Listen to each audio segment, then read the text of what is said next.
नमस्कार, लाइव हिंदुस्तान देख रहे हैं आप और मैं हूं आपके साथ मयंक गौड़।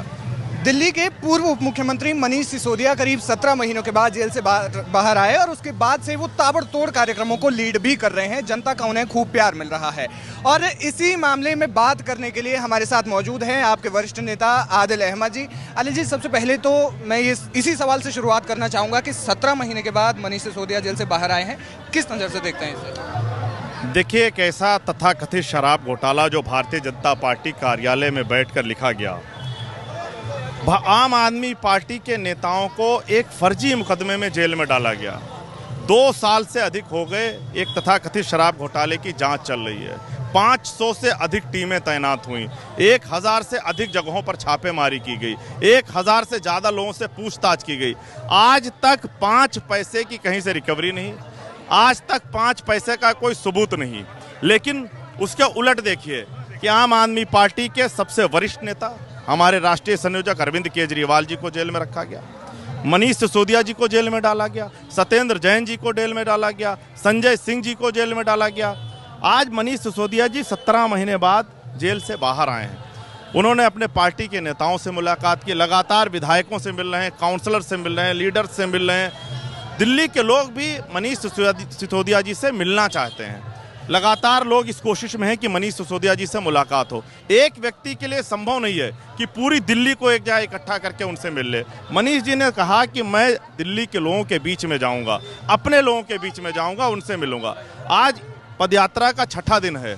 जिस तरीके से हमने देखा है कि लोगों का हुजूम सड़कों पर निकल के आ रहा है, हिंदुस्तान के इतिहास में शायद ये पहली बार हुआ होगा कि जब लोग किसी पॉलिटिकल पार्टी के नेता से मिलने के लिए अपने छोटे छोटे बच्चों को लेकर सड़कों पर आ रहे हैं। ये प्यार है, ये विश्वास है आम आदमी पार्टी के प्रति, ये विश्वास है अरविंद केजरीवाल जी के प्रति, ये प्यार है मनीष सिसोदिया जी के लिए कि लोग अपने बच्चों को लेकर सड़कों पर आ रहे हैं। लोग ये जानते हैं कि एक ऐसे व्यक्ति जिसको हिंदुस्तान की शिक्षा क्रांति का जनक कहा जाता है, उसको फर्जी मुकदमे में 17 महीने जेल में डाल के रखा गया, सिर्फ तानाशाह की जिद पर। मनीष सिसोदिया जी का, अरविंद केजरीवाल जी का, सत्येंद्र जैन जी का, संजय सिंह जी का क्या गुनाह है? इस देश के बच्चों के लिए अच्छी शिक्षा देना गुनाह है?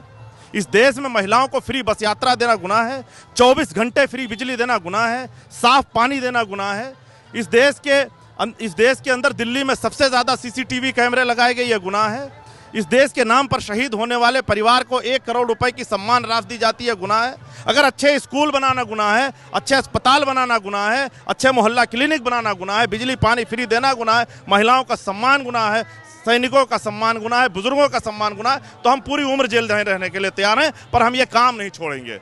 आपने कहा कि मनीष सिसोदिया को उन पर कई सारी जांचें चली, बहुत सारा, और 17 महीनों तक उन्हें जेल में रखा गया। क्या आप मानते हैं ये एक राजनीतिक षड्यंत्र था या कुछ और? देखिए, ये पूरी तरीके से भारतीय जनता पार्टी की एक साजिश है।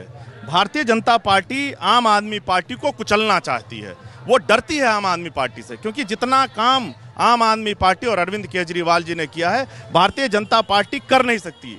हमने पिछले चुनाव में देखा, देश के सबसे बड़े नेता घोषित अपने आप को कहने वाले और दुनिया की सबसे बड़ी पार्टी बताने वाले देश के आदरणीय प्रधानमंत्री गुजरात के अंदर जाते हैं तो टेंट का स्कूल बनाकर उसमें बैठकर फोटो खिंचाते हैं, दूसरे दिन वो स्कूल गायब हो जाता है।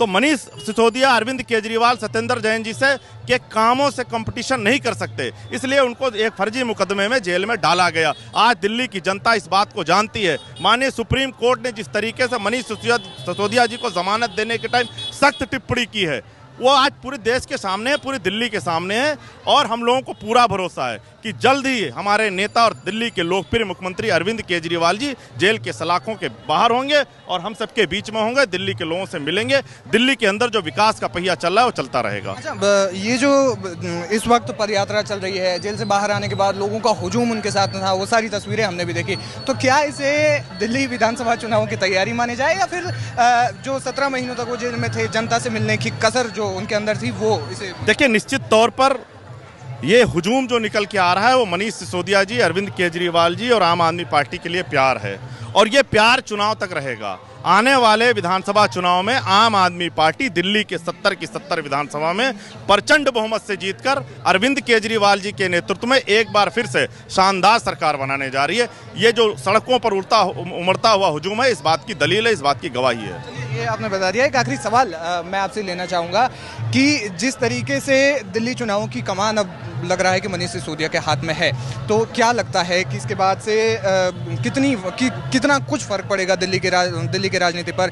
क्योंकि अगर यहाँ से एक बदलाव होता है तो फिर ये कहीं ना कहीं एक दिल्ली की राजनीति पर एक कम से कम एक बड़े प्रभाव के रूप में देखा जाएगा। क्या लगता है? देखिए, हमको पूरा भरोसा है कि हमारे नेता अरविंद केजरीवाल जी जल्द ही जेल से बाहर आएंगे, क्योंकि मनीष सिसोदिया जी को जमानत मिल चुकी है। अरविंद केजरीवाल जी की जमानत अभी पेंडिंग है, मैं उसमें कुछ कहना नहीं चाहता हूं कि कोर्ट में है, लेकिन सबको पता है कि फर्जी मुकदमा है। और जो दिल्ली का चुनाव होने वाला है, इसमें सबको पता है कि अरविंद केजरीवाल जी की काम की राजनीति जीतने वाली है और भारतीय जनता पार्टी का जो काम रोको अभियान है वो हारने वाला है। बहुत बहुत शुक्रिया सर हमसे बात करने के लिए। तो जिस तरीके से दिल्ली में ये लोगों का हुजूम है, लोगों का प्यार है, वो उमड़ रहा है मनीष सिसोदिया के लिए, उस दौरान हमसे बात की आदिल जी ने। क्या कुछ कहना चाहेंगे आप इस पर? हमें कमेंट करके ज़रूर बताएं।